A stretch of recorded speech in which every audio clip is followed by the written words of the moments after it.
All right, so welcome to the Spenard Community Council meeting.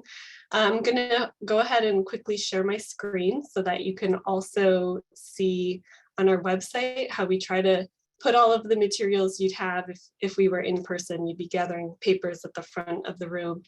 We have all of this on our Community Council website.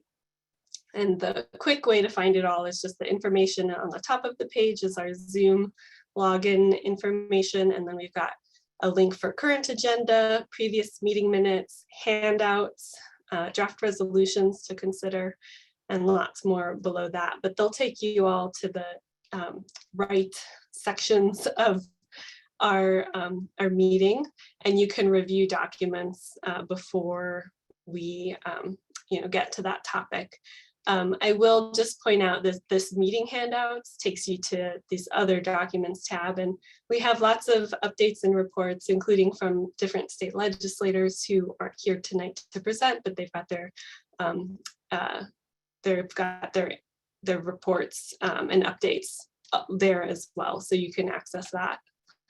So I'm just going to go ahead and show our minutes from our last meeting have been posted on our website. And then our agenda for today is to first start with just this welcome and Zoom info. Then we'll have our legislative reports, local reports. We've got a couple different topics around parking code changes, a marijuana license application, rezone proposal, and then we'll move into community announcements and our treasurer's report and door prize. So sign in to the sign-in sheet, and you can be you could be considered for a gift card to Blue Market in Anchorage. So that's my quick orientation, and with that, I will entertain a motion to approve our consent agenda, which is approving the minutes from the previous meeting and the current agenda for this evening. Do I have a motion? I so move, Irene. Thanks, Irene. Do I have a second? Peggy says second. Peggy, thank you. All right, any changes or additions? All right, I will go ahead and move us forward. And I'm going to just quickly stop sharing my screen so that I can introduce our executive board, and folks can just wave. So we've got Irene Person-Gamble, who serves as our vice president, Julie Leonard, and Peggy Auth, and Tani Sekaritia are our auditors. Meg Milkey is our secretary, and Arena Filipenko is our treasurer. So thank you, executive board. If you ever have questions or want to get a hold of us, reach out to anyone who serves on the board. And then just a quick announcement about serving on the board. The Spenard Community Council has our executive board elections in February. So with all of the holidays and things going on, we wanted to offer a couple months if folks are interested in serving on the council executive board, but not sure about what it really takes. We are going to have our next two executive board meetings on Zoom, and so we can invite more folks to attend. So if you're interested, want to see how our executive board meetings run, we really have a lot of fun at our meetings, but we talk about the different potential topics to have on our agenda and different actions or opportunities that we have throughout the month. So folks are welcome to do that. And if you're interested, please email spenardcc@gmail.com so that we can get you the agenda and login information as well. So we'll do that this month. So we'll meet on Tuesday, December 21st, and then we'll do that again in January. So you can try to make one of those two meetings. So that's all my stuff. And so what I'm going to do is go ahead and move us forward to our legislative report. Looks like we have we've got two senators with us. So I'm going to turn it over to Senator Elvira Jackson first, and then I see Mia Costello. Thank you both for joining. And I'll just turn it over to you for just a quick update. Go ahead, Senator Gray Jackson. Thank you. Thank you. It's so great to see everybody here this evening. And I really appreciate the invitation to actually be here and give my report, although I send a report every month and I hope everybody's enjoying them. So the holidays are here and the new year is approaching really quickly. This has been a difficult year for so many of us, and it's been challenging for our state legislature, but I'm looking forward to starting the second half of the 32nd legislative session, and I'll continue working hard on behalf of my constituents and the citizens of Alaska. Several of my 6 police reform bills that were introduced during the last session, they've been heard in the State Affairs Committee, and one has even moved forward to the Judicial Committee. And so I'm really hopeful that some of them will make it to the finish line. Another bill I introduced last session was making Juneteenth a state paid holiday, and I anticipate seeing some movement on this bill also. SB 80 related to mental health education in schools. It's a companion bill to Representative Clayman's bill. It was heard in both the Education and Health and Social Services committees in both the House and the Senate, and it has one more stop, the Finance Committee, and I'm looking forward to seeing this bill enacted into law. I've also co-sponsored several other bills that I hope to see possibly moving forward, and you can see those bills at akledge.gov. I also plan to introduce a companion bill to Representative Josephson's HB 17, which prohibits discrimination based on sexual orientation or gender identity or expression. The bipartisan infrastructure bill, everybody's aware of that on November 5th, the House passed it, totaling $1.5 trillion, and Alaska has a lot to look forward to. $3.5 billion in federal highway funding for Alaska over 5 years to build new roads and highways and rebuild and maintain existing ones. $225 million goes to Alaska to address more than 140 bridges considered to be structurally deficient. Another $1 billion over 5 years for essential ferry service to rural Alaska communities. $73 million to build new ferries for Alaska. More than $180 million over 5 years to support water and wastewater projects in Alaska through the Clean Water State Revolving Fund and the Drinking Water State Revolving Fund programs. And then $75 million for the Denali Commission to build out rural infrastructure in Alaska. Redistricting, as you know, on November 10th, the board adopted a final proclamation that defines the legislative districts for the next 10 years. We all know there's going to be lawsuits, but in my notes, I have a list of all the legislative districts, but I'll only mention mine. I will be the senator in District G. The House districts are 13 and 14, and District 13, Representative Josephson and Tuck are both in that district. And then District 14, it's open house seat. The new map is really interesting, you know, that it pits several incumbent lawmakers against each other if they choose to run for re-election. For example, Representative Zach Fields is going to be running, well, they're both in the same district, Zach Fields and Representative Harry Drummond in a downtown Anchorage district. And then, as I mentioned, Chris Tuck and Andy Josephson are in the same district, and then Sarah Rasmussen and then Representative Clayman are in the same district, and more.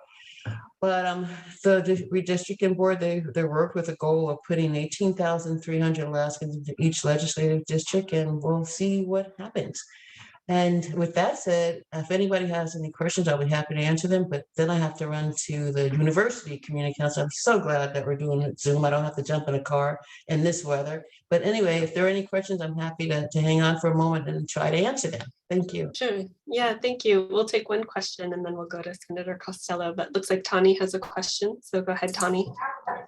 Yeah, and I'm not sure it's so much a question as it is an ask of you, Senator, which is that one thing that happened recently is I was driving along Minnesota when school was out at Romig Middle School, and it was just after a snowfall, not this one, and I saw a student, must have a 7th grader, looked pretty young, actually step out into the road while traffic was going in order to walk sort of on a stable ground because the snow on the sidewalk hadn't been cleared yet. And I see people shaking, nodding their heads. They know exactly what I'm talking about. On top of that, we've had a number of pedestrian-related deaths in this year alone on Minnesota Boulevard. I ask you to, keep an eye on the budget committee or whoever's responsible, the transportation division, for clearing the major sidewalks in Anchorage. And I know that they keep getting budget cuts, and so they're focusing on just the roads, but there is a major safety issue for pedestrians in Anchorage. And with this new infrastructure bill, I would really, really like to see dedicated funds go to sidewalk clearing in Anchorage, because typically the municipality has done a very good job of clearing their sidewalks, and the state of Alaska has not. And it is this is year after year of just safety concerns. And when I saw this kid do that, I mean, my heart just like dropped in my chest. Fortunately, they walked back into the snow, but this is unacceptable considering we live in Alaska. Like, snow is a thing. We have to figure out how to make this pedestrian friendly. So that's all I wanted to say. Thank you. No, I really appreciate that a lot. You know, when I served on the assembly, we had issues, and I know that the municipality has some contracts with the state to remove snow on state roads, but I'll definitely, my staff is here and he's taking notes, and we'll definitely look into, because that is unacceptable. Thank you. Yeah, thank you. Before I run to university, well, I'm not gonna run, I'm just gonna switch over. Yeah, I'm gonna call in Jerry first, because Jerry Leonard, I think haven't seen her in a while for our meetings. But Jerry, do you want to say anything or ask a question? Yeah, can you guys hear me? Yes. Okay, I just wanted to basically second the motion on the pedestrian safety. It is scary. I recently, my car is done, total. So I'm one of the pedestrians now, and I am on close to Minnesota in Spenard. And luckily, I have Spenard on one side, which is easier to walk in the Spenard area than I'm in. But then when I get to the Minnesota side, it's crazy. And all over this Spenard area, it's just that we need sidewalks. We need it to be more pedestrian friendly for sure. The Chugach Street is horrible. And it's just a matter of, people are starting to ride their bikes more. And, it's hard getting to the bus stops. It's just a matter of, I'm just seconding the motion that it really needs to be looked into as far as sidewalks are concerned, the pedestrian safety, and lookout points on the sidewalks where cars can actually see the pedestrians coming, because there's no area. They're right up on the pedestrians before, they're right up on the pedestrians before they realize that they're there. Mhm. And that causes plenty of accidents. So my thing is just being more careful with all the snow that we have. It's hard to see pedestrians, and we just need it to be a lot safer than what it is right now. So I agree with you. hopefully they'll be able to put some money toward that, Yeah, thanks, for the Jerry. kids. I mean, the Mhm. kids' schools and the people that are on bikes, and because we have so much climate warming, we want to start trying to use transportation, other transportation besides just cars. So Mhm. yeah, okay. And I've Thank said my you. piece. Thank you.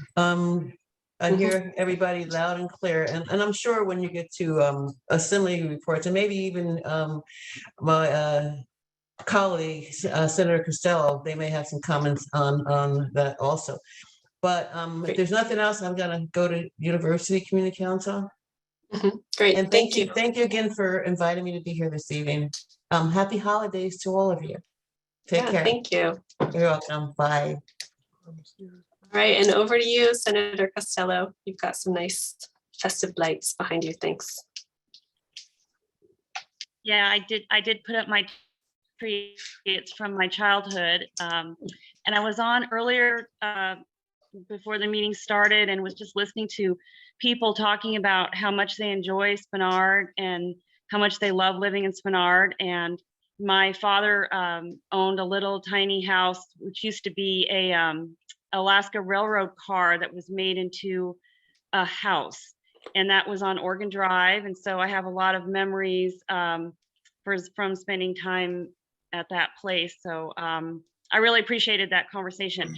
LV's update was pretty thorough as far as the infrastructure funding that we're getting, and we're hoping that this session will be looking at ways to support that. The conversation about the safety on the streets, I'm listening, and my children went to Romig, and so I do understand that it's a high traffic area and you've got young students coming out, a lot of them crossing the street, and cars that are waiting right there. And so I will be calling the mayor's office tomorrow to make sure that those areas are plowed along with Spenard and Minnesota. I think that pedestrian safety is huge. My office has actually produced zipper reflectors for students. And so we'll be handing those out to the elementary schools for students, because along Jewel Lake, we had an issue where we were without streetlights for one whole winter.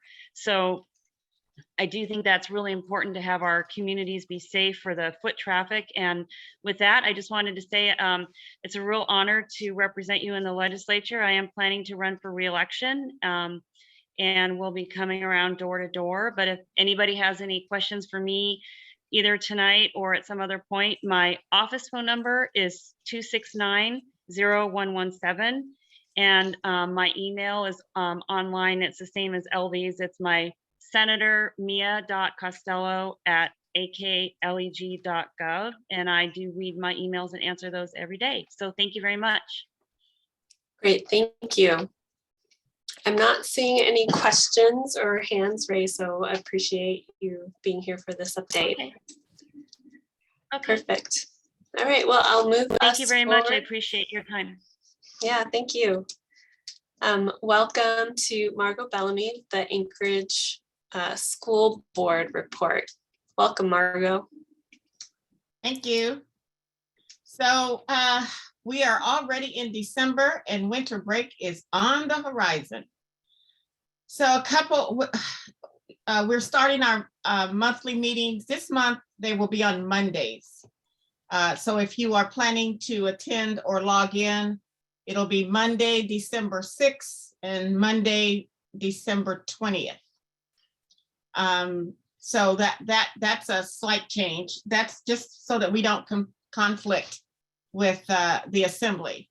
So, and so I don't think we have any more this year, but these two will be on Mondays, not Tuesdays. We have a couple of work sessions, and which include our work sessions, executive sessions. They will be on those same dates, but earlier in the day. So those will start at 4. And 4 and 5 o'clock executive sessions are not public, but they are on the same day. This month, we also have our joint assembly meeting, and that will be on Friday, December 10th.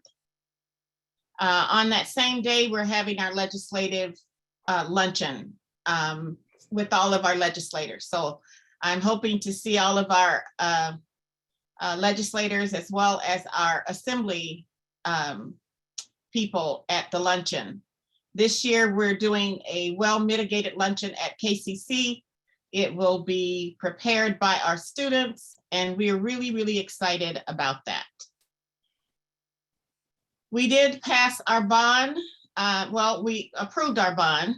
You guys get to pass it, vote on it. But we approved a bond on November 17th. It's slightly over 111 million. It includes school projects, repairs for over 38 of our schools. And we will have a full presentation and report on the contents. I can give you an overview of, if you'd like, of what's in that 111 million, but I will have a more thorough report, as well as the website for that will be up next week. Wednesday of next week. We are in the process of a superintendent search. We are set to kick that process off. Well, it's already been kicked off, but we will be engaging with the community through Leadership Anchorage. They will be providing, gathering all the input from the external community, and we're working with the search firm to work with us on the internal piece of gathering information. And so I fully expect that community councils will be part of Leadership Anchorage's process to gather input. And so when you guys get whatever, and I'm not sure how they're going to do it, but they're going to make sure that they come up with a process that will be inclusive of all of Anchorage so that we get the attributes, characteristics, and whatever is important to you relative to our next superintendent. I just want to do a couple of reminders that we do have, our clinics will end, our vaccination clinics will not be at they'll still be at various schools, but not at the Ed Center. This will be the last week that it's at, that the students and families can come into the Ed Center for their vaccinations. But there will be we will continue to have those pop-up clinics throughout. And there's I'll put my report in the chat so you'll have the links that you can check on. Remember to sign up if you want me to testify. Coming up this time, we will be deliberating and voting on the 10-year charter for a family partnership program. We began that discussion earlier. It carried over to this meeting. So we will have, the board will do some more deliberations, and then we will hopefully vote on that this time. I think that's probably the most significant item that's going to appear on this next on the agenda for December 6th. Let's see. Flu shots. We're still doing our flu shots. We're still doing COVID testing as well. And I'll have links there for you to look at that. Our dashboard continues to be active, our COVID dashboard, if you need to look at that. And winter break will start December 20th. People are really ready for a break. Today was our first day in mediation with AEA. Tomorrow will be their second day of mediation. I'm hoping that will be fruitful. I would love nothing else than to go into winter break with the teacher's contract. But at the same time, it's the process, and we're working through the process. Mm-hmm. So that's about all I have, and I can answer questions. Thank you, Great. Lindsay. Yeah, thank you. We're running low on time, actually, so I'm going to try to move us forward. Sorry, Irene, but you can, Irene. yeah, we can make sure to follow up with any comments or questions. Yeah, I think we'll have some discussion on a few more topics, but I'm going to move us over. Thank you, Margot, to our airport report with John Johansen. Good to see you, John. Thank you. Thank you for having me. I have a very brief report that is available on our website, and I think that Leslie has it posted on the, or Lindsay, excuse me. I have a niece-in-law by the name of Leslie, so I mix up Leslie and Lindsay all the time. So not a whole lot on this, but we are still dealing with COVID like everybody. Vaccines are still available free to the general public and travelers on the land side of the airport down to the left side of B ticketing. And we have actually moved the COVID testing for the general public to the secure side of the airport as of last night. So you can go there only when you're traveling and on this and have gone through screening. You can go there and get tested for COVID. The main reason we moved it is because we were getting a lot of people that thought they may have COVID coming to the airport to get tested and intermingling with our travelers, and we didn't think that was a good situation. There are other places you can go get tested for COVID without mingling with a bunch of people. So that was a primary reason for moving it.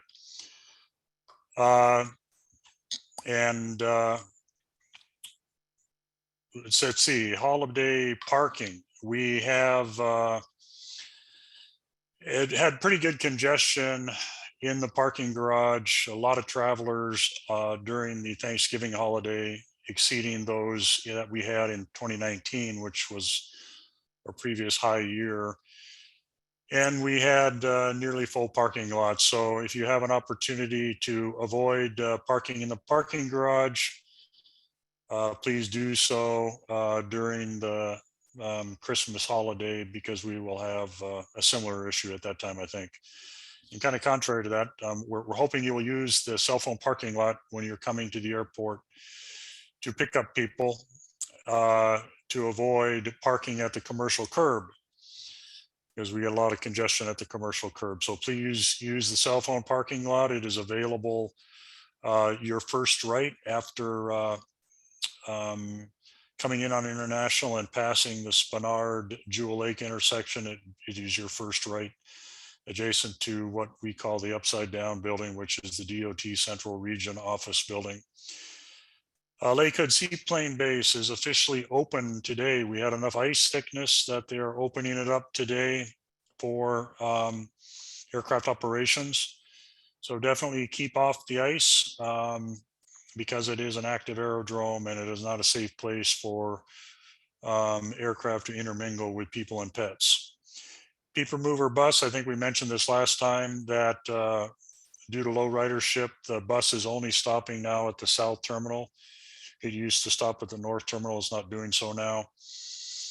And we are looking for a lot of people to hire heavy equipment operators, as usual, mechanics, maintenance staff for the buildings. And there's information on this document with links to how to find out about those jobs. And finally, please sign up for Gov Delivery if you're interested in anything to do with DOT. Including the airport. You can get notices of all kinds of things associated with what's going on in state government at the link on the bottom of this brief update. That's all I have. I'm happy to entertain any questions or comments that you might have. All right, again, we're running low, so I'll take one question from Bob and Peggy and then we'll keep us moving. Okay. Hi, John. This is Bob. Bob.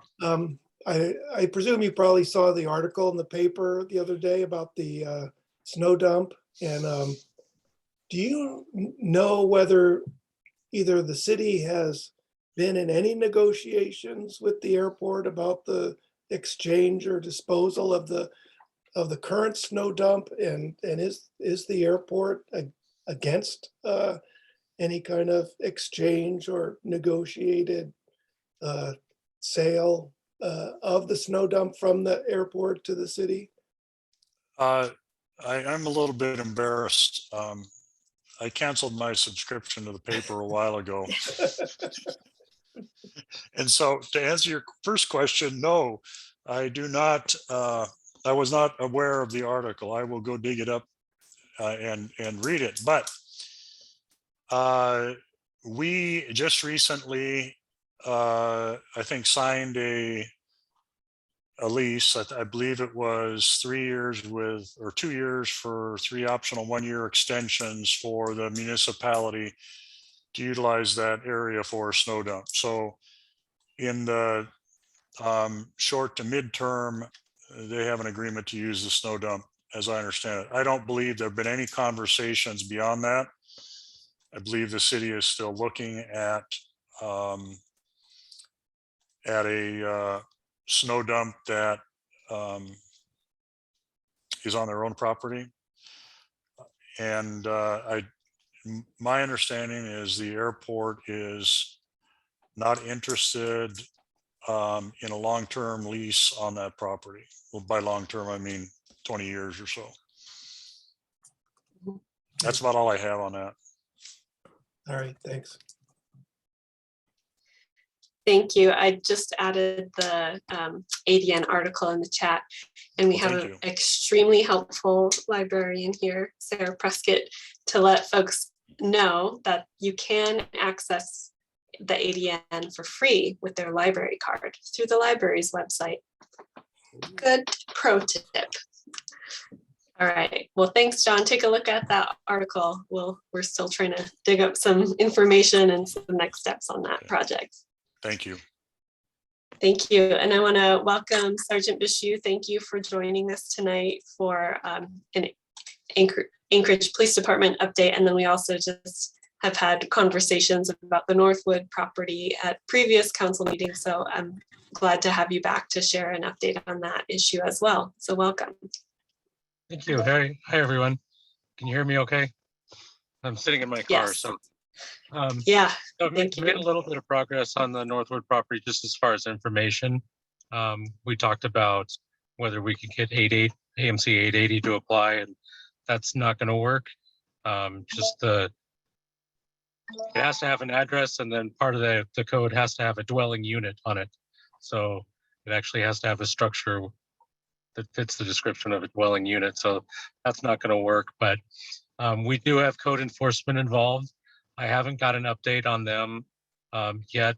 Just after the holidays, I haven't heard back from them, so I got to reach out again. But there is a code enforcement officer that's been involved, so they're aware of the problem, and I'll get you an update on exactly what steps they have made.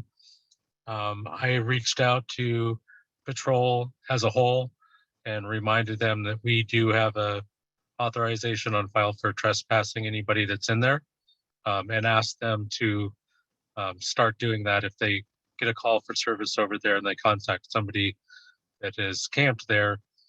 We're going to start with citing people for trespass, and it's not going to be a cite and haul them off to jail. It's going to be basically release them there on the property, and then my team will come back hopefully in the next week and do a sweep through, and anybody that's there still that has been previously trespassed, then we can start going on the next step, which would be contact a magistrate, see if we can get some area restrictions or other violations on them. So that's the first step. It's just starting to go through there. I did receive an update from Ms. Kraus, the property manager. It was a simple update that it was on I believe it was on the 22nd. So just before the holidays, that again, they were waiting for weather to warm up before she sent her crew in to start cleaning. And I don't know what that means for now that we have all the snow, but she did provide a report from Signal 88 Security, which supposedly does regular patrols around and through there. And they've not contacted anybody in there. They observed still some tents and structures, but at this point, they hadn't contacted anybody. So I've got no updates from patrol yet, whether they've made any arrests. So I'm assuming that not, since it's only been about a week. So we just had a discussion in my office today with my team about we're going to start doing that as well. We typically don't respond. My team doesn't typically respond for calls for service, but I'm going to start sending them to do regular walkthroughs in there in the next few days so we can see if we can start the process. What area was this again? This is the vacant property just north of Northwood Park. So Northwood and Tudor 45th area. Okay. All right. Thank you. Yeah, thanks. It's along the Fish Creek Trail, but it is a private property. And so we've had this topic come up a couple times. So thanks for that update and some of those next steps, Sergeant Bishu. We'll go over to Peggy and Bob and then to Jerry Sparkman with some questions. Okay. Yes, Sergeant Bishu, I appreciate the update. I know that we talked about the question of responding to a property that doesn't have an address. And I know that you were going to look into that. And I was wondering, what does the fire department do when they're responding to an area without an address? Do you know? Because actually they have responded a few times. They did last summer to that property. I'm trying to figure out the differences between fire response and police response if there's no address. So we use common names oftentimes. So the only importance of the address would be to assign that call to a residence. Basically, if we're talking about AMC 880, we had those discussions. The address, there has to be an address and there has to be a dwelling unit on it for that code to apply. We respond to lots of places that don't have an address. You know, some of the parks, some of the state parks, some of the, you know, we have lots of vacant properties all over the community that just a description. So it really only becomes important when very few instances. Okay, Thank you. Great, thank you. Jerry, over to you. You're on mute. I just wanted to There you give go. a shout out to your officers. who There's two covering- Jerrys. Are you there? No, I mean Jerry Sparkman. He's got his hand up. Oh, Okay. I just want to give a shout out to your officers who are patrolling 40th, Wilson, and Chugach. And they're doing a nice job. There's enough of them, and they come and park in front of my house, which I think is fine. And you're aware of the situation, so. I am. And I made contact with Officer Vang, I think. Yes. And I've talked, anyway, I talked with her, but anyway, I appreciate it. Yeah, and just so you know, there's the problem address. Well, there's two of them on West 40th, but those are also being addressed through code enforcement. So that's in the works. Right, yeah, good for you. But I appreciate it. I'll pass that along to my officers. If you would, I like to say, when I see one I don't recognize, I come out and mention to them that I don't mind them at all coming up and down there, having a presence. Good. All right, thank you. Thank you. And we got a comment in the chat that also says, thanks for the foot patrols with the upcoming temperatures. Those are helpful too. It looks like we have maybe one more question. Maybe not. Okay. Any other questions for Sergeant Bishu?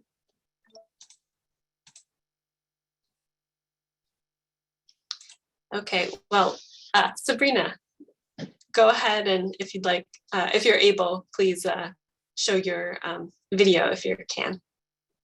Yeah, I am not familiar with Zoom. I use Teams all the time, so I can't figure that out. Honestly, I tried and it didn't work. So I know Officer Bishu is familiar with a property that's on 40th that is causing a lot of havoc with everything that's going on. You said that you're working with code enforcement on that, but it seems like code enforcement says it's you guys that aren't working with them. You guys say it's code enforcement not working with them, and it seems like everyone's just sitting around pointing fingers. Do we have a time frame that something's actually going to happen? There's no water in the building. They've stripped all the pipes. It's a health safety violation at this point in time within the city. Yeah, and typically what happens is when code enforcement can get involved on their own or at our request, and this is just this case that they knew about it before we did. The sticking point with this house is there is one legitimate resident there who has some mental health problems, and we're trying to get him situated before we board up the property and get everybody out. Correct, So- and I'm aware of that, very much so, of who that person is. Yeah, and so in the meantime, we're trying to push that forward. We're having a little bit of trouble getting a hold of his family, but we're working on that. And in the meantime, I know Patrol has been really putting some pressure on stopping people in and out of there. So, I hate to say it, but sometimes the wheels just turn slowly when we get to this point. But like I said, code enforcement reaches out to us. We reach out to them a lot. Okay. Like I said, code enforcement is saying that you guys aren't responding, and you're saying that they're not responding. So that's what I'm saying. I'm talking to both of you, and you guys are both saying that the other one's not doing anything. So I would actually like to I'll follow up with you. I've got your phone number, or I think you also have mine. I'll follow up with you. I do have contact with the landlord, so maybe we can work something out with that. And I know he's been talking to the police, but it doesn't sound like he's talking to the right people. Right. It could be that they're requesting patrol and they're not getting through to us. So that might be the delay. But yeah, give me a call and we can chat about it and give you some more information. And if you've got the landlord's information, I'll make sure that the right people have that info too. As well as. Great, thank you. I want to keep us rolling. Thanks for bringing this up, Sabrina. And if there's a way that the council can engage, I know which property you're talking about on 40th. it's become really challenging with code enforcement and APD, as we see with the Northwood property, and on and on. But it looks like we have one more question. This will be the final question for Sergeant. Celia, welcome. Thank you. I have a question for the sergeant. The level of garbage on Northwood is just growing incredibly. And I just wondered if the only way to address that is through the property owner. It seems voluntary and they haven't done it, so. Yeah, and that's the struggle is we don't have a whole lot of power to enforce anything criminal on the property, but that's code enforcement area, and I haven't got an update from them. That's what the property owner is responsible for that. Okay, thank you. You're welcome. Great, thank you, Sergeant. I'm sure we'll have you back as often as we can. Thank you. And again, reach out to me just as often as you need to. Thank you. I'll follow up and I'll put his information in the chat. But while I do that, I'll turn it over to Assemblymember Cameron Presfordia. Welcome, Cameron. Thank you. And I'm calling from my car. I'm at my daughter's volleyball game. So, but I will be brief. I know that there's a lot on your agenda and we're running behind. Two main topics I want to address.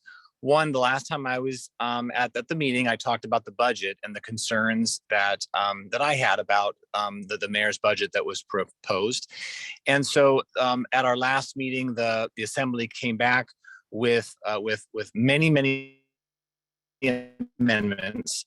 And essentially, and I'll go through some of those, but this is the second budget only in the history of Anchorage to be passed unanimously. So I wanted to make sure people knew that. Assembly made to the mayor's budget only 1% of the entire budget, which is about a $550 million budget. But we were able to restore the building inspectors and project managers. We were able to the Anchorage Fire Department and restore the funding for that. We were able to provide funding for 5 months to the school resource officer program, which was cut. And this allows the school district time to really look at what they want to do and what steps they want to take. It allows it to go through the rest of the school year. We were able to restore the funding cut from the community grants program, restore money to the Anchorage Economic Development Corporation, restore money to the early childhood education. There was a number of budget items that were funded through the alcohol tax that couldn't be funded through the alcohol tax because that money is not supposed to be used to pay for current operating funds that are standard. We also addressed bonds as well, and I'll talk about that in a second. But those are most of the highlights that passed unanimously. The mayor has vetoed most, if not all of that. There's a few things that he did not veto, and we'll have a work session or we'll have a meeting on Friday to address that veto. And I'm fairly confident that the assembly will override the veto. I also wanted to mention that there's some topics around our bond rating. We're going to have a work session on that coming up next week, and so I don't have the date on that in front of me, but I can get that to Lindsay. But I know that there was some concerns around that, and so we're gonna dig into that a little bit more. The other issue that I wanted to address is reapportionment.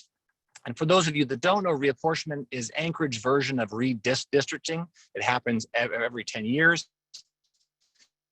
The goal is to develop district maps that ensure fair and equal representation.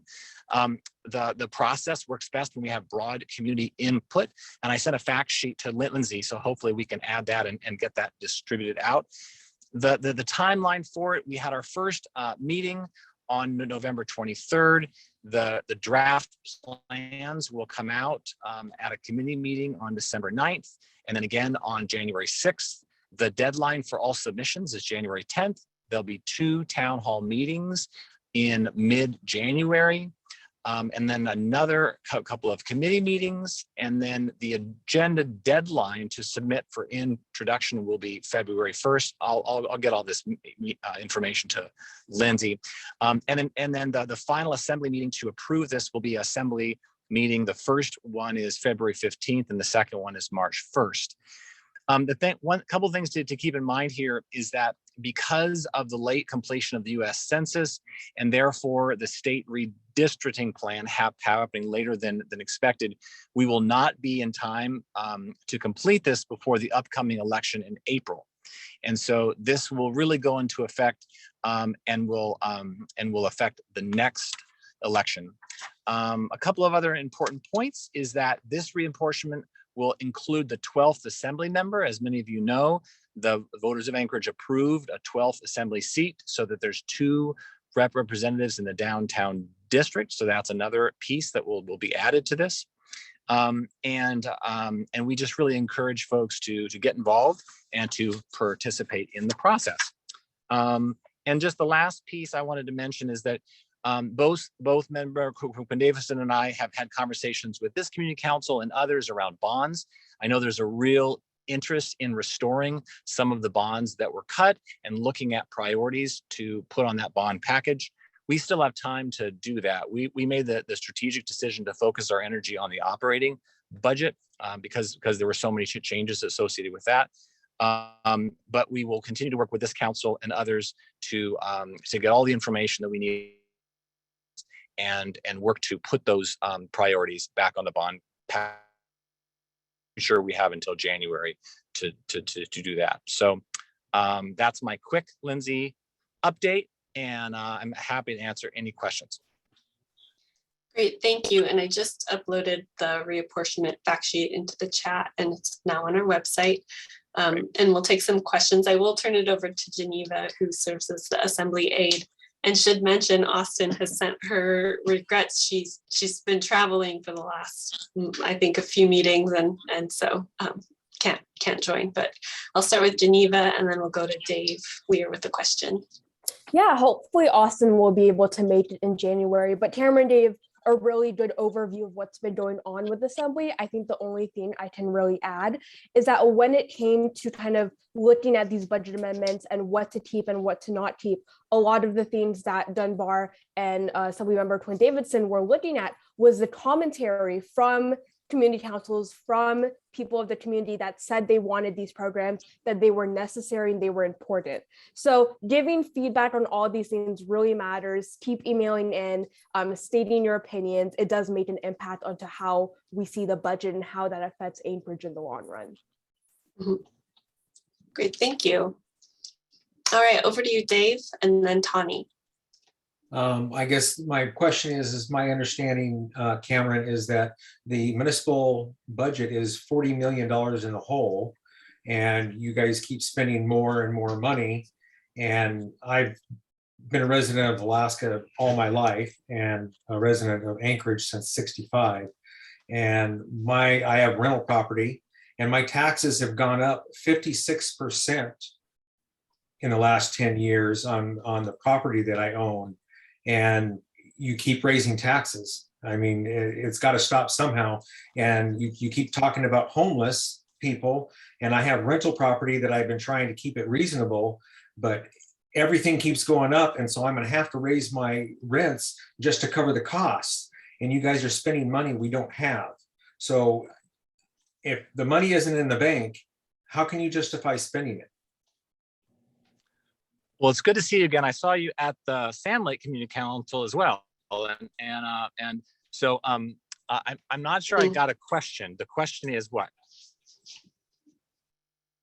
Where are you going to get the money to pay for all of this? I mean, my understanding, the municipality is 40 million in the hole, and so the only way that I can see that you can raise the money to pay for all this is to raise taxes. Is that? Am I missing something? Well, so you and I can have a conversation offline, but let me try to hit of a few of these. Your comment about $40 million in the hole is not correct. What has happened is that as many states across the United States have done, is that we have been reacting to the global pandemic, both the earthquake that we had and COVID, and we have been using our funds that are reimbursable by the federal government to address them.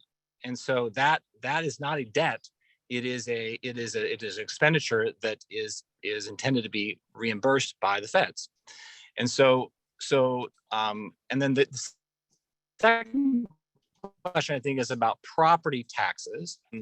The budget that we've passed is under the tax cap, and it's a balanced budget. So all the expenditures that we have identified, there are funding sources for it.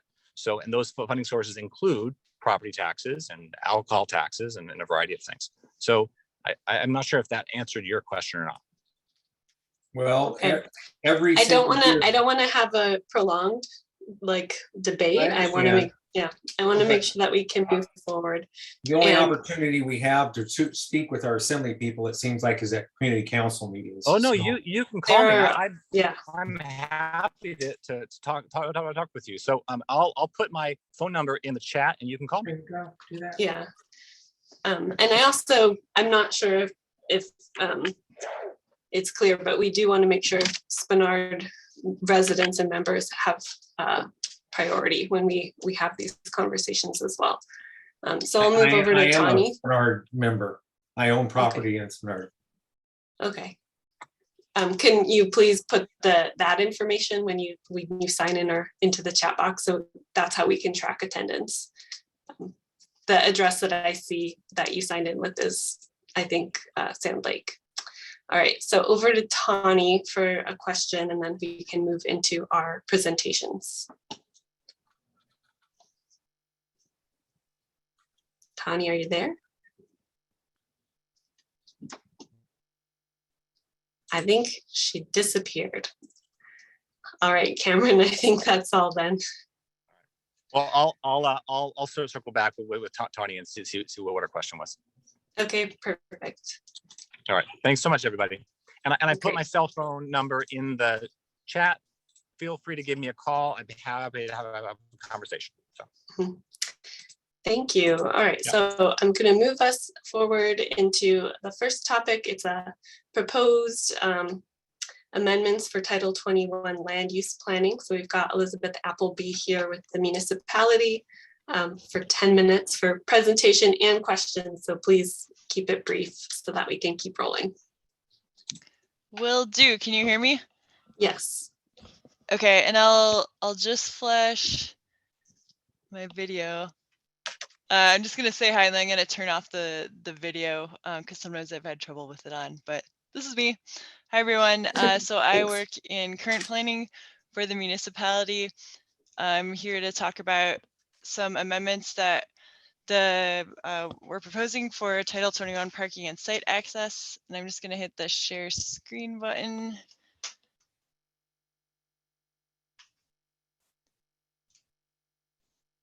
Okay, so here, share. All right, so you should see a web page. Is that coming up? Yes. Okay, so this is our project web page. So I wanted to show this really quick first. So we released our community discussion draft, and it's available on our webpage. You'll see here there's a cover memo, and then there's 3 attachments. I'm going to show the project information summary in a minute, but I just wanted to pull up attachment 2 and 3. So earlier we had a pre-consultation phase where we put forward policy ideas, and now in this community discussion draft phase, we actually have the text amendments that we're proposing to Title 21. Title 21 is the planning and zoning code for the municipality. So there's 2 different ways to look at it. The annotated draft is this one, and this has the full deletions and additions.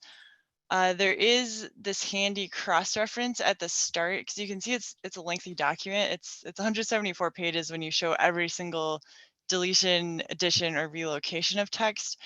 So if you're interested in just one or a few of the items, there's a cross-reference at the start of the document. And this is what it looks like. So on the right-hand side of the page, it shows you what text is being added or deleted. And then there's a discussion here where it tells you if sometimes things are relocated into a table or if it's a new thing and why we think that it's something that the municipality could benefit from. So there's, it just goes through each section like that.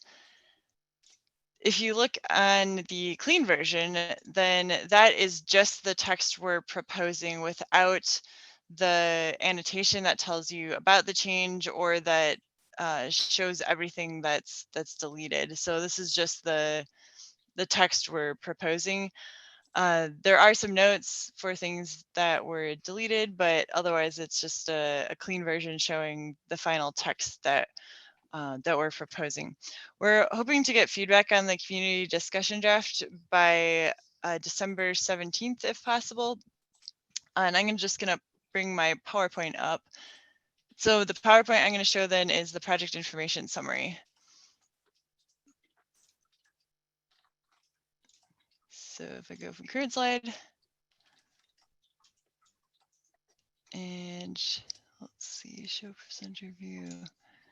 Let me try it on this side really quick.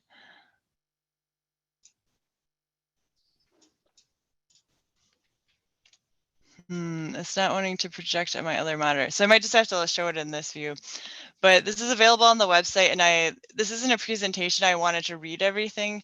I just wanted to give a quick overview. So you can see this is the schedule. So we're at this phase, the community discussion draft. Once we get comments before the new year, we'll revise the document and then put forward the public hearing draft. And so then that would move us into step 3. The public hearing draft would then go to the Planning and Zoning Commission for a recommendation, and then it would go to the Anchorage Assembly for a public hearing on the adoption of the amendments. So there's 2 public hearings before these code changes would be final. And I'll also paste my contact information in the chat, but I've been spearheading this project along with Tom Davis in the planning department. Okay, so this just gives a quick project overview. So the code changes reflect. Can you zoom in a little bit on this, Elizabeth? Yeah, I'm sorry that it's every time I hit project, it just goes to my other monitor, and I'm not sure if I can. Okay. I'll try one more time. It might just be if you zoom in on the bottom right, it's at 66%. Even if you got it a little closer, we can see it. Okay. Mm-hmm. Okay. And so the idea of these code changes is to reflect the character and goals of the urban neighborhood context. We think by doing that, we can better meet housing needs, increase safety, and streamline the code. There's 6 main proposals. So the 6 ones are, again, streamline approvals for administrative parking reductions from the minimum number of required parking spaces, provide a more complete menu of parking reductions, replace 5 area-specific parking reductions instead with a lower minimum by right parking requirement, improve site access for pedestrians, bicyclists, rideshare, and public transit. And then we also have amendments to residential driveway access and updating the dimensions for parking spaces. So those are the 6 main proposals that we're offering. And then I'm just going to move through each of those really quick. I'll only speak on the ones that I think are the most relevant for Spenard. So this slide just talks about streamlining approvals. I'm going to zoom out a bit. This just talks about streamlining approvals for administrative parking reductions. So right now, if someone comes to the municipality with a parking reduction, they have to get the signature of the traffic director and also the planning director, and they often have to do a parking study. Instead, we just want to allow some of those reductions up to a certain percent. We also want to make some updates to the menu of available parking reduction strategies. The one that I wanted to highlight for Spenard, again, sorry I couldn't get this in projection, but we have some for adaptive reuse and historic preservation. We think that will help with maybe some remodeling or use of buildings that are older than the 1970s. The third area is we have these area-specific administrative parking reductions now in this map on the top left.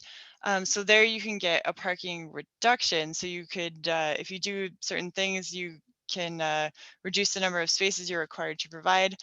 However, instead, we want to do an update to the map in this lower right-hand corner and just give area-specific lower parking requirements. So just lowering the minimum parking requirement so you don't have to go through this complicated map of reductions. So you can see Spenard, much of Spenard would be in the edge urban neighborhood. And then also there's some transit supportive development corridors. The reductions decrease as you move away from downtown. So downtown's the only area where there are no minimum parking requirements, and it would be a percentage reduction. So edge urban, depending on use, it would either be, you would be required to have 80 or 90% of the minimum parking spaces that you normally would have to provide. And the transit supportive corridors would be 90%. So it's iterative. The reduction is lower as you move farther away from downtown. We think this is appropriate because it's recognized in planning documents in the 2040 land use plan. Also, many of the things in here were called for in the Spenard corridor plan. And it also reflects better the character of the neighborhoods. We think that there's too much parking and we want to try to offer people better ways to reach the site with walking and bicycling. We got here by offering different policy options. This is a slide we had showed previously. Just shows that we heard support for these options, both in all the meetings we had and also in an online survey that we had. This slide also just shows that. This shows we're still requiring minimum parking everywhere. However, we are adding an option where property owners could petition the city to not have a minimum parking requirement, and it would have to be approved by the assembly. This was to meet some comments we had where people wanted us to take away the minimum parking reduction in a broader area. We think it balances calls for that with talks we've had with street maintenance, and so we think this addresses that without going without taking away too much of the parking where street maintenance would be concerned. This slide talks about improving site access for pedestrians and bicyclists. One thing I wanted to highlight here is we'd like to require some long-term bicycle parking spaces for commuters and residents. So this would mean a certain percentage of the bicycle parking spaces a place is required to have would be long-term. So it means that they would have to be locked in some manner. So there's some examples here. It could just be a locked room. It could be like this gated example here. We've heard feedback that that's something that is missing in our bicycle infrastructure and is really needed, where someone would feel that they could leave their bike at work for an entire day. And these requirements would also apply to new development or extensive remodel, so it will not affect anything that's already in place. I would mostly be new things. And then I won't speak too much on the last two, but basically with the driveways, they're trying to avoid this photo here where the whole site is driveways. We talked with like fire access to make sure we could do this safely so that we could reduce some of this giant driveway while still providing safe access for emergency responders. And then this just is updating the requirements for compact parking spaces. And there's a fun final photo of how the downtown ones have actually not been updated since the 1970s. So that is my quick spiel. I'm here for comments and questions, or I'll paste my contact information in the chat and feel free to reach out. We'd love to get any feedback from the Spenard Community Council on the community discussion draft, or in the future when we have the public hearing draft. Great, thanks, Elizabeth. We just have one question I see from Sarah Prescott. Go ahead, Sarah. Yeah, do those drafts, both the clean and the annotated version, are they available in print anywhere? They are not, but it's something we could probably provide. I guess if we don't get like a ton of asks for that, send me an email and I'll see what we can do. Okay, thanks. Okay, thank you. And then we've got Dave and Jerry, and then we'll have to cut this topic and go to the next. Go ahead, Dave. You're muted if you're talking. Dave Weir? Nope. Okay, we'll go to Jerry while you can figure out your mute. Oh, I'm a little confused on the parking. Is this for residential or just business? It would not apply to single family residences or duplexes. It would be for multifamily residential and for businesses. Well, does that mean you can put a larger building on your property then and eliminating the amount of parking? Yes, it could potentially mean that there's the setbacks and everything would still be in place, but it could potentially mean that. Okay. Well, what's the Thanks. advantage to that then? Proposing less parking if you're not using it for something else, you're allowing the builders then to increase the size of their footprint. Yeah, I guess the idea is that it could also add more units. So let's say if a builder was considering, they wanted to build a 5-unit development, but they couldn't meet the parking requirements to have that. So then they downgrade it to maybe a 3 or 4-unit development. We think that if we take away some of the required parking that it might not be necessary, then maybe they could add another unit. We've also heard, not to ramble too much, but we heard from a lot of developers where they end up building larger duplexes instead of a triplex with some of our code requirements. So that's something else that we're looking at more broadly, but we think that these changes to parking requirements could also address that, where they feel that they could build a triplex. Okay, thank you. So this puts people walking Jerry. then. All right. That's Yeah, fine. I gotta cut you off and go to I know you Dave and then do. move us forward. So go ahead, Dave. I don't know if this is in the right wheelhouse as far as that, but in the parking situation in the lot, is there any discussion about snow storage? And because we were obviously talking about sidewalks earlier being covered with snow, etc.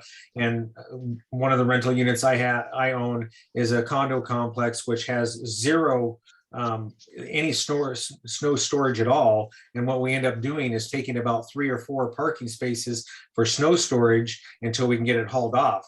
And so if you reduce the number of parking spots and have no storage, now you're going to be even less. So I don't know if that's in this part of it, or is it in a different part of the zoning regulation? Yeah, so this would not affect the snow storage requirements because we do require developments to show how they're going to show the snow on the site plan. So it wouldn't change what you're required to show. I guess it could potentially mean that maybe you could store your snow on the grass instead of a parking space. It would be a larger issue if we would take these reductions any farther, because we did have a lot of conversations with street maintenance. So it would be a larger question if we were going to change these anymore. But we feel the amount we're proposing would still allow for adequate street maintenance. All right, thank you. Tani, I'm gonna have to pass on you because we're already 10 minutes behind and have 2 more presentations. So please follow up with Elizabeth. I'll make sure to put her contact information directly into the chat. And then I posted the website. There are recordings of more in-depth open houses and things on that as well. Yes, thank you. I forgot to mention that. If I don't know if you can still see my screen, but if you explore the website more, there's a lot of background information as well to explore. But all right, thank you, and feel free to reach out with more detailed questions. Great, thank you. All right, so now we have a discussion around Laura Cameron, who's presenting about a new proposed marijuana license application. So Laura, thank you for joining, and I'll turn it over to you. And we'll try again to keep this to 10 minutes. Okay, well, thank you. I'm Laura Cameron, and I am speaking for a company called Bloom. We are an edibles company that would like to open up shop here in Spenard. It's the former Dipper Donuts location that's at 1209 West 36th Avenue. It has, if you're familiar with that area, it has Milano's Pizza on one end, and then the dispensary Alaskan Leaf on the other. We're the middle unit there. And I am managing the startup of the project. And I'm really happy to say that we're actually currently a group of 7 females, lots of business, Alaskan women who are in business across Alaska, as well as some different chefs around town. And what we're doing is we're requesting a special land use permit because in that space at 1209 West 36, we'd like to do create edibles. We have some candies, baked good ideas, as well as a cooking line, and some other beauty product ideas we'd like to work on in that kitchen. And along with making the edibles, we'd also long-term would like to be able to do extraction. We're focusing on extraction that doesn't take much chemicals. It's called water-based extraction. It's quite an investment, so we're hoping to do that to make some money first, get open, sell some edibles, and then as we make money, start on water-based extraction, which is a much healthier, environmental friendly process. That's what we're doing in that space, or proposing to do. We've talked with the city a little bit. We've already met quite a few requirements, mainly because Alaskan Leaf has gone through the process in that same building.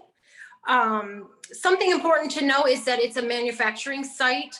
So we're not selling anything there. You don't have customers coming into that space. We're just making the product there. And again, that is B3 zoning. I just want to let you know that there's quite a few limitations on extraction, which we're happy to follow because we're not doing a lot of the chemical-based extraction, and we don't plan to. We're looking at CO2 and water-based extraction.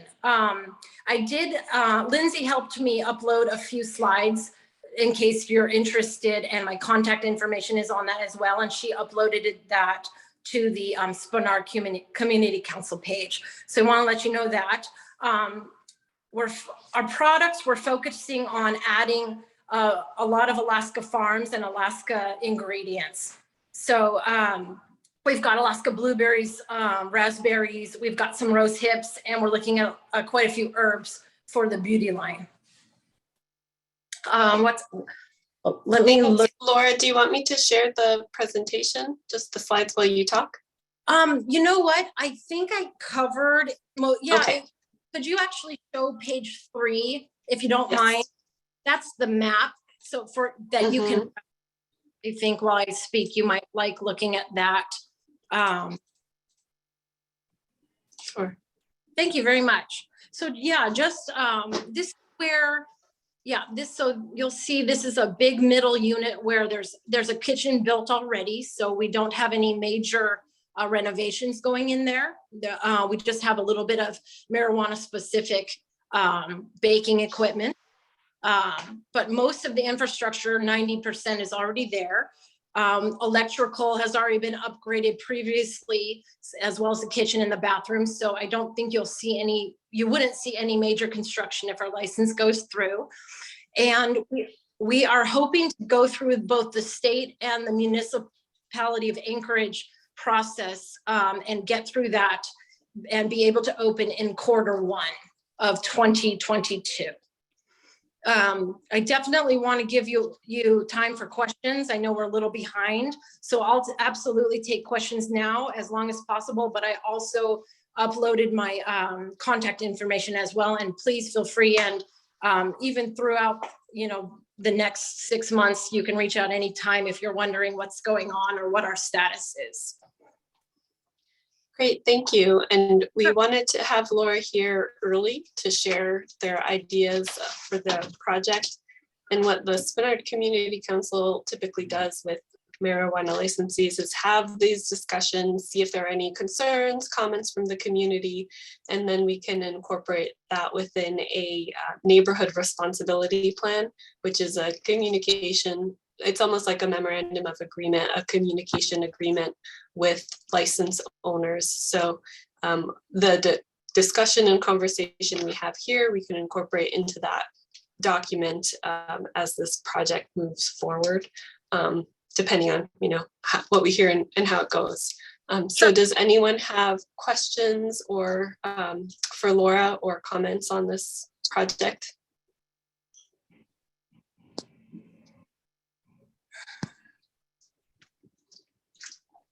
I'm not seeing, okay, I do see Bob and Peggy. Yeah, I'm just wondering, is there going to be an odor that's going to be admitted into the neighbor? Because there are neighbors right behind there, and I worry about odors because sometimes it's pretty overpowering when you smell marijuana operations. I just want to make sure we're not dumping something on those poor people in the trailer court. Thanks. And thank you. I know that the process of growing, there's odors, and that's the step right before we take that plant and or an oil. So before we start any extraction, we'll actually be buying oil. So that is odorless. When we do extraction long term, it also is an odorless process. There's no step in that process, and I can actually write out that process in more detail so you can see it. Maybe I'll see if I can upload that maybe to along with these slides. But yes, our process. So after once it is cut from the grower to us, it's not an odor process. I will tell you, I was a part of Dipper Donuts when they were in this location. And the one issue that did come up was noise. Because I'm just thinking about the baking process, and there weren't any odors with donuts, and with the marijuana, it's an oil, and while that's cooking, there's no odor. But I will say that's one thing on my radar is actually the noise, because there's back doors to all of those units, and sometimes they open them. And if it's late at night, it's very loud. So I have that on my radar to make sure and manage my staff so that doesn't happen again. Thank you. Sure. Yeah, thanks for that. Looks like we have one more question from Tani. Yeah, I guess it's not really a question because out of respect for the time we all have here, and I'm trying not to stay controversial, I just want to make a comment, especially if with our assembly folks and other people on here, is that I totally respect the small business and the innovation of doing like an edible company, but I can't help but feel a little bit disappointed. It's not you. It's another cannabis company for Spenard or cannabis shop. And I know you're not going to be selling product with customers. So, that's a little bit different, but and I know Spenard Community Council has a process. So this is me just talking as a resident.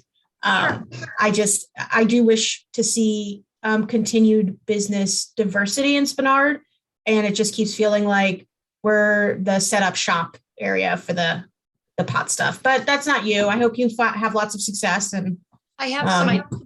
Yeah. Yeah. Is there still time for me to talk a little bit? Yeah. You can please respond, and then we can move to the next topic. Okay. One piece that may help in a small way, I'll give it to you on this one, is that we actually in our state license proposal to the state of Alaska, we actually have no advertising on our space. So not even our company name, or like logo, nothing that's related to marijuana will be displayed on the front of our building.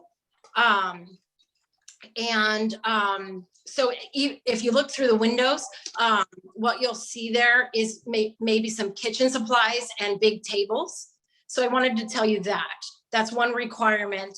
Well, it's not a requirement. We're just doing it for the state of Alaska to not advertise because we're not selling anything. So that's one really small thing that may help with those concerns. Another is, just to let you know, because we do have a large kitchen, we have built, there's a front entryway. Let me look and see if you can see it on this picture. Oh no.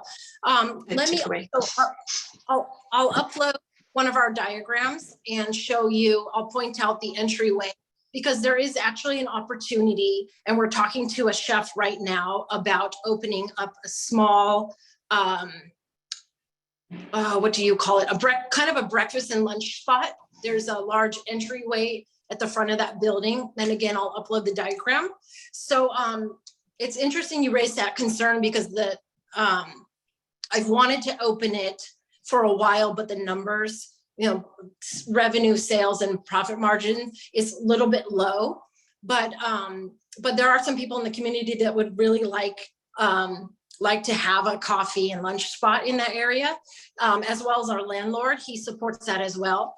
And the city and state requirements would actually let us operate the edibles in the back kitchen, and then they would actually let a chef in town who's interested come in and sell pre-made goods in there. So I'll write that down as maybe something that could help with that, because I don't actually disagree with you. It's kind of frustrating sometimes when there's a spot downtown where you drive into downtown and there's like 4 dispensaries in line, and I don't like that either. For the, it's great that they have small businesses, but it's kind of a bummer for me to see 4 in a row. So yeah, I'll write that down as a concern, because I wanted to say there is that opportunity. We haven't proceeded with it, but I'll keep it at the top of the list because obviously it would be nice to build out Spenard as more than just a setup place for marijuana. Great, thank you. I appreciate the conversation, and we'll have you back as the plans firm up. And if folks have thoughts or ideas, you can always reach out to the Spenard CC email, but Cameron, or Laura, Cameron, we could put your information in the chat if you want to add that as well. Okay, great. Thank you. Sure. Great, so we are going to run long tonight, folks, and I'm going to try our best to get us out of here by 8:45. But I'm going to turn us over to Lakita to present about a proposed Beartooth parking rezone. And we do have a draft resolution to consider from the Community Council Exec Board. So I'll add that link into the chat so folks can also take a look at that. Great, thank you. So I am here tonight to talk about the rezone for the Beartooth Theater. And we're, as many of you know, Moreland Properties owns the Beartooth. So one of the things you may not realize is that property, when you're standing out there, functions as one property with parking and a building, but it's actually 4 separate properties. And so the Beartooth Theater sits on what is Lot 3A, Block 3 Johansen subdivision. That's the area that's outlined in blue. And then the parking area to the west is made up of 3 separate parcels, Lot 6, Lot 3A, and Lot 1A, Block 3 Bittner subdivision. So as you can see, this is the map that you see is the current zoning. And so the theater itself is zoned B3 and is essentially surrounded by B3, which is commercial zoning. And then the parking lot is zoned R4. And so what we're proposing to do is to change the zoning of the R4 to B3 which is actually supported by all of the different documents. So the 2040 land use plan, the West Anchorage District Plan, Spenard Corridor Plan, all identify this area, and actually almost the entire, well, actually the entire corridor on the south side of West 27th as town center. And so a B3 zoning designation is what is supported for a town center, which is to provide the activities and the restaurants and all of that for the surrounding residential. So this just shows you, this is a snapshot of the 2040 land use plan. The area outlined in red is the Beartooth Theater and associated parking. And so, as I mentioned, this whole area is called out to be a town center, and that's all the area outlined in pink.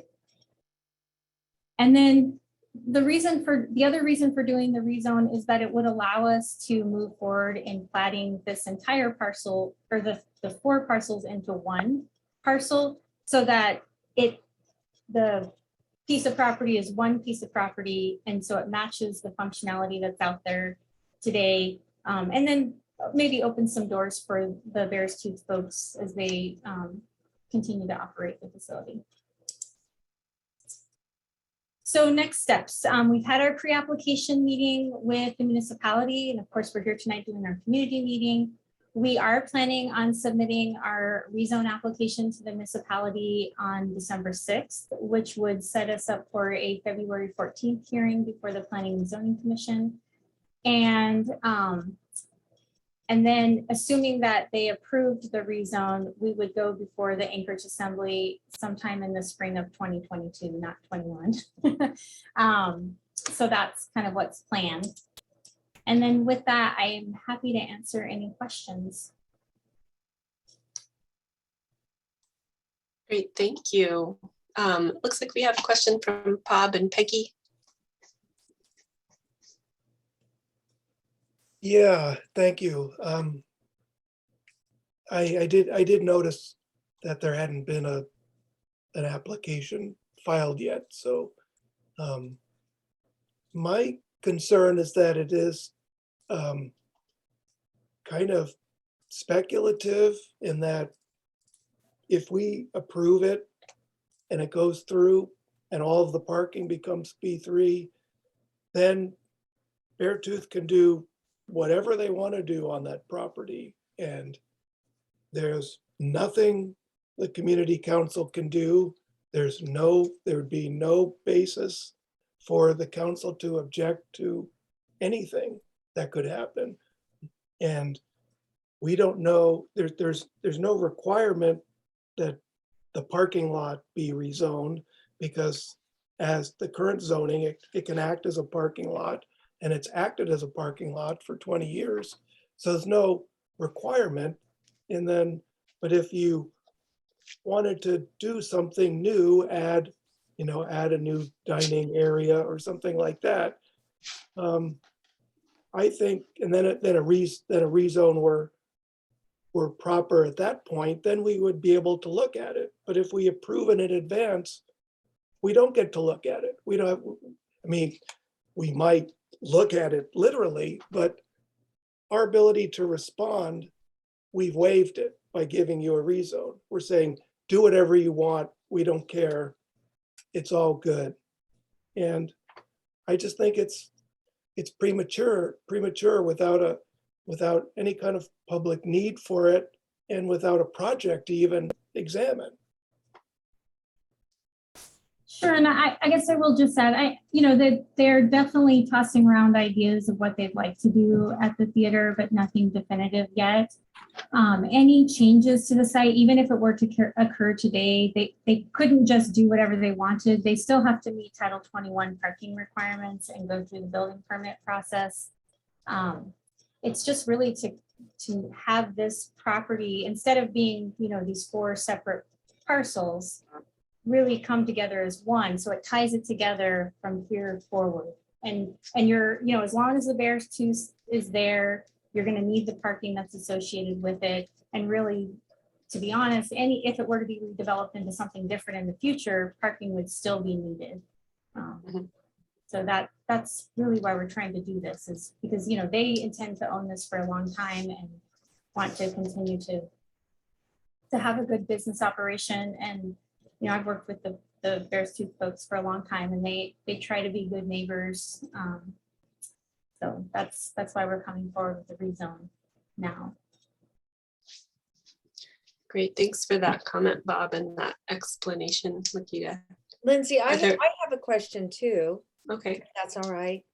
I guess my biggest fear is that if my understanding, I think when I looked at the which you submitted to the council, is something about outdoor seating for the restaurant. And one of the concern is that at a time that we just had somebody from the Muni that's talking about lessening parking requirements, that you're coming to us with a plan that it's hard to believe it won't take up some of the parking requirements right now if you do something that expands where people are eating. And, you know, I have to say that I like the Beartooth people and I like the Beartooth itself, but I think the people that live around Beartooth take the brunt of the parking, both with the parking on the street, which a lot of times Beartooth customers are parking on the sidewalk as opposed to on the street. And also it makes it really difficult for people to, like in a snowy day like today, you end up having to walk on the street because people are parked on the sidewalk and you're a pedestrian and you're walking down 27th and on a snowy, dark day. And I think that Beartooth has to work harder on this parking situation. It's been ongoing since they got successful, and I'm glad they're successful, but it really does make it unpleasant for a lot of people. And I think they need to work on that more. Thank you. Welcome. Okay. Sabrina, do you have a comment or question?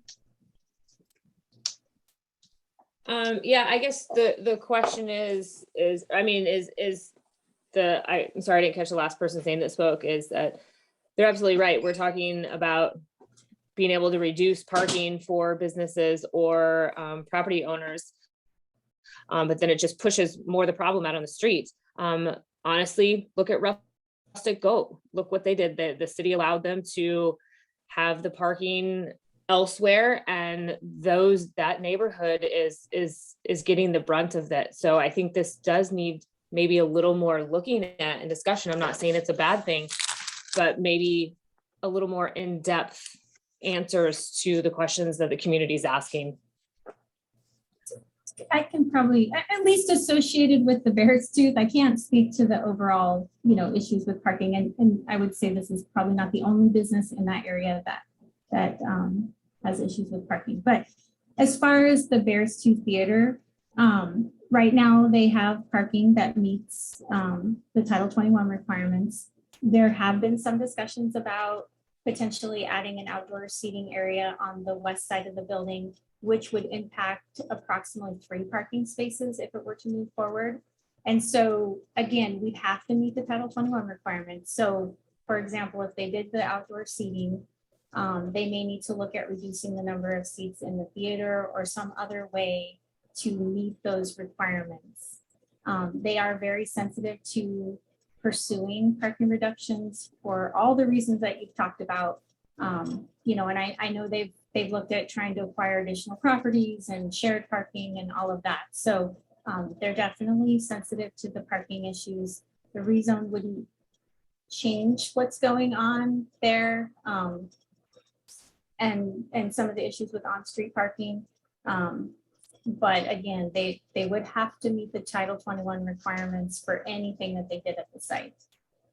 Which I understand, but the last presenter just said they're looking at changing that. So, I mean, we got 2 issues here. That's all. That's all the point I'm trying to make. Yep. Yeah. And parking reductions, you know, they, just like the last presenter was talking about, you can get parking reductions today. It just is a more rigorous process than what they're proposing in the code changes. For sure. Mm-hmm. Yeah. Thank you. I'm not seeing other comments or questions, and in our executive board meeting, we knew that this topic could kind of go either way. We love the Beartooth. There are a lot of impacts on the neighborhood already with parking. And we discussed how because this rezone would move the parking lot zone into the proposed changes, as a town center within the Spenard corridor plan, within some of our other land use plans, that we wanted to at least introduce the resolution to support this rezone. So I'm just going to share my screen so you can see that draft language, and you can have the vote. You can say you can vote no, and so it doesn't necessarily mean this wouldn't happen or it would happen. It's just recognizing the position of the community council. So the language proposed here is just moving through what the zoning change proposal is, what plans are supported by it, and then we included information about how 27th Avenue is a high priority area for pedestrians and non-motorized transit like bicyclists, and that if there are future business changes that we would expect a process to meet Title 21, but also, we'd expect Beartooth to come back to the council for proposed changes as well. It may not be as firm as some folks would like, but we thought this could be a balance of recognizing we want to move the council into alignment with these land use planning documents that we've put a lot of time and energy towards in thinking about how to make a more cohesive town center for Spenard. But there are definitely challenges and concerns, especially when it comes to overflow parking in the neighborhood. So on behalf of the council, I would introduce this and just ask if somebody would like to second it. We can have a discussion, and then we do have a Google form that we could have the vote with. Does anyone want to second this? I would like to second it. Thanks, Matt. Is there more discussion on this language? Any questions or clarification for folks?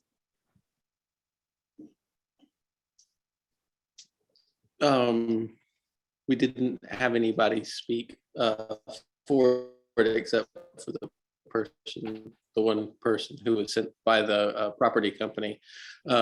Giving them the ability to lump all those properties together might give them access to more financing, which would give them more capability to do something else with the Lamex building, as well as do something else to expand the Beartooth. Now, if they're going to change rezone the property, tear down our favorite restaurant and move away, I would vote against it. But I don't think that's their plan. I think their plan is to make something that fits better into our neighborhood. And maybe I'm naive in trusting them, but I think it's a good idea to give them an opportunity to have this in their quiver. Great, thanks, Matt. Well, I'll go to Irene first and then to Peggy and Bob since Irene hasn't spoken yet. Go ahead, Irene.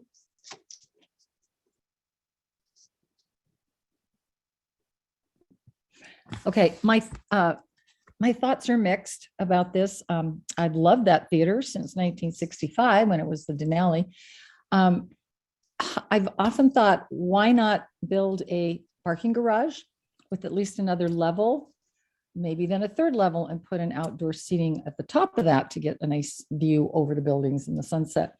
But I get the point, Matt, that you're saying that if some things can be simplified and figured out to maybe get better financing, then maybe that type of structure might be helpful. Parking is the bane of our societies almost everywhere. And I do love the bicycle idea, and even making just maybe that whole corridor or that whole center of Spenard kind of a walking area. I know there's walking streets in some parts of the world. So anyway, just a thought, I'm throwing that out there so that Laura can maybe add that to her notes and just have it in the minutes that maybe there's some way to do something structural and build a garage. Thanks. Thanks, Irene. Over to Bob and Peggy. Yeah, this time it's me. Okay. I didn't hear anything in their presentation that they needed to have this rezone for as Bob said, it's speculative, which means you're giving a rezone for something that they're not showing schematics of a building or whatever. They're not presenting that. They're presenting a concept that they just want to replat, more or less, and perhaps with the idea of outdoor seating. There's nothing they're presenting to us like saying we're going to the banks and we need extra money. That's not what Laquita is saying. And the other thing is that about 20 years ago, we were trying to get, and I like the Beartooth, don't get me wrong, I'm not trying to talk bad about them because I don't like them. I do. But about 20 years ago, if you recall, their parking lot was just mud. And the community council, the Spenard Community Council asked them many, many times, would you please bring it up to code, which was to do where they pave it and stripe it and put in the trees and everything else.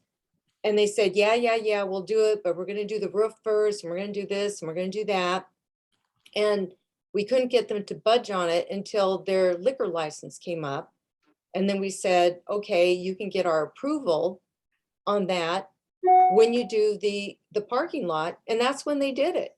And the reason I'm telling you this is because that was our leverage.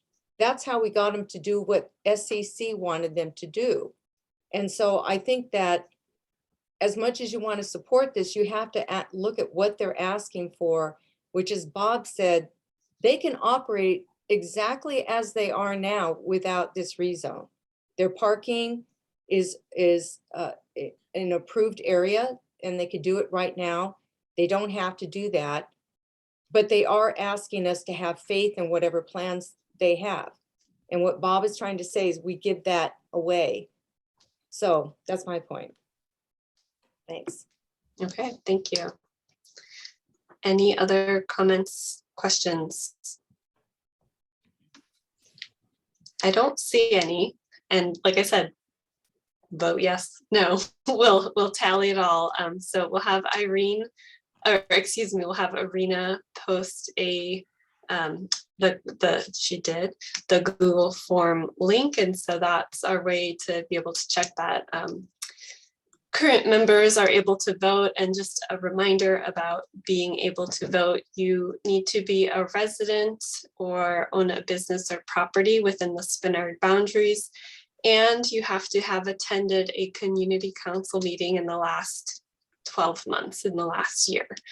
So that's what makes you a voting member. So if you are, please go ahead and do that. If you have questions, you could chat with Irina Filipenko or Meg Milkey and they can help suss it out, or you can fill it out and we'll check it anyway. So go ahead and do that. We'll move over to community announcements and do the tallying, and I can go from there. How is somebody writing on my page? All right, I'm going to stop sharing. So go Zoom, who knows? Okay, so I'm going to go ahead and thank you, Laquita. I'm going to move us into community announcements. Here's an opportunity for just a really quick, 1 to 2 minute announcement. If you have different events, opportunities in the community, in the neighborhood, if you have issues that you care about, or if you're new to the council and you just want to introduce yourself, now is a great time to do that. So I'll go ahead and open it up for those quick announcements, and we'll kick it off with Sabrina. Go ahead.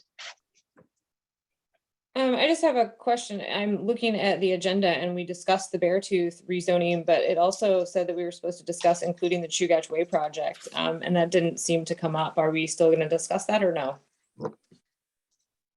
I don't know that we're going to have time for it, actually. So will that be brought up in the next meeting then? That's what we've asked of the Chugach Way planning group.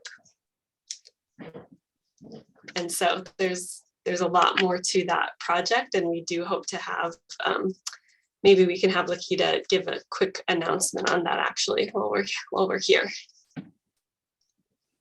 Sure. So we had a institutional stakeholder meeting a couple weeks ago. I think there were certainly some representatives from the Spenard Community Council where we presented some different alternatives that we came up with, considering all the work that's been done in this area. excuse me. And so we are asking for input on those by December 10th, because we are working to finish our study by the end of December. And I just want to make sure it's clear that this is a study that is presenting concepts for different alternatives for Chugach Way and also connectivity throughout the corridor. And then other opportunities like multimodal connectivity, traffic calming, that sort of stuff. And then the city would use that study to hopefully move things forward into to actual projects that would be further vetted. So this is very conceptual, definitely not the final of what may happen in this area, but just some different ideas of what could happen. Yeah, so we had the team present in our October meeting. So the recording is on our website. And there are documents on the website, chugachway.com. And I've actually been trying to really push back on the timeline for this project because we don't have time to consider a resolution or a position on this, just with all of the holidays and with the quick deadline. So they extended the deadline to December 10th. Not that we knew about it back in at the beginning of November, but yeah, there's more to that. And maybe Sabrina, we can connect about some of the project ideas because it's a crucial point to decide which alternative to move forward. And then there will be lots more opportunity for design. So thank you for that. I missed that. I still had that bullet point on the agenda. All right, so we'll go over to Jerry and then other folks if they have announcements. Jerry. Sparkman. Okay, I'd just like to have it in the minutes that there's 3 streets between 40th and Chugach. They're in a dry water zone and those need to be interconnected. And I brought that up at the meeting and I was told that wasn't in the project. Could I get an answer on that? That's to the corridor. Is your question for Lakita? Yes. She's So- entertaining it. Yeah, so I can try to answer that. So this, like I said, this study is really high level conceptual. It's not getting down into the weeds. So that sort of stuff we definitely can note in our study, but we're not necessarily getting into the weeds to where we would offer solutions. That's something that would come in design in the next step. Okay, thank you. I know that there's a lot of money that's been generated through the capital improvements. Billions of dollars for water and sewer improvements. And that's only 3 streets. And the Chugach will be torn up and at least some valves can be put in. And I just want it in the minutes. That's enough. All right, thank you. Any other community announcements? No? It's a busy time of year. I know there's a lot, but what I'll do is I'll turn it over actually to Arena. I'm not sure if it looks like all the voting has stopped or if we should just go to the door prize. Let me check the agenda if I'm right on track. Yep. We Door can prize, go to, Arena. we can go to the door prize, and then while we do the door prize, can you check the spreadsheet? I was trying to verify everyone's voting eligibility because it's very tight and it's going to probably come down to 1 or 2 votes. So, and I just didn't have a chance to finish doing that. So we can do a door prize in the meantime. Today we are going to be giving away 2 gift cards, $25 each, to Blue Market. And so every month it seems the chances of winning get better and better. So because we have fewer and fewer people who are eligible. Oh, I'm not eligible. Sorry, I'm just taking people off who aren't eligible. So we're gonna do a random number generator. Sorry. I would be much faster at this if I was not looking at things to verify right now. Okay, the first number is 9. Let's see, who's number 9? We have Matt Duncan. Are you eligible to win? I remember you won, but it was within the last 6. Was it in the last 6 months or was it further along? It was further back. Was it him or was it me? Because I remember we won. It was me. It was you? Oh, Yeah. Okay. It was me. Was it longer than 6 months ago? I'm pretty sure it was more than 6 months ago. I will trust you. So congratulations. And then let's do it again. And next is number 12. Who do we have number 12? We have Kim. Kim, are you still here? Kim's not here anymore. Did we say present to win? Oh, no. Yeah, we did say present to win. Well, I'm doing it again. Okay, number 1. Who's number 1? Who's number 1? Meg. I never win anything. Yay. Congrats. Congrats. Okay, I have both of your email addresses, so I'll send those shortly. Congrats. Also, brief treasurer's report. We didn't spend any money this month except for this money for these gift cards. So it is true. Okay. Rena, I made the spreadsheet with the vote count. Can you look in it and verify it also? If we were in person, we'd be like whispering to each other in the side.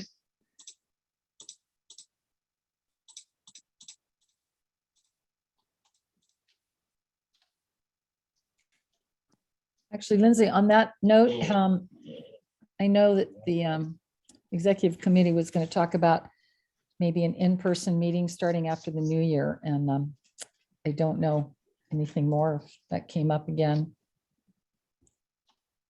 What do you think? Can we go back to the Spenard Community Rec Center in January? And if not, February? We're not sure. We've talked about potentially like sending a survey out to our community council members to see what folks think. It just continues to become uncertain with all the different variants and just people's comfort level. And we have 34 folks now, but we did have 40 plus throughout the night. So we still are getting the good number of attendance, and I know that we all miss being in person for sure. So I just want to, we might be able to circle back with community members to see what folks think. We miss Peggy's cookies. I know. Okay, well, with that, I think we are clear on the vote count for the Beartooth rezone resolution, and it failed. 12 no's to 9 yeses. So we won't be passing that tonight, but we could continue to have the conversation and discussion, especially knowing that folks are interested in knowing what the plans are, the purpose for the rezone, and that kind of information as well. All right, so I think that gets us to the end of our agenda. Our next meeting will be in 2022. It's still set for January 5th. It's the first Wednesday of the month. Hopefully folks will be back from whatever New Year's celebration you'll be doing. And I hope everybody has some good holidays from now until then. So with that, I will entertain a motion to adjourn. Move to adjourn. Thanks, That's Peggy. Do I have a second? I second that, Irene. Thanks, Irene. All right, thanks everybody for joining tonight. Thank you, Lindsay. Holidays, be safe. Be Enjoy the safe. snow. I thought we were doing a gift certificate giveaway. We just did. We did.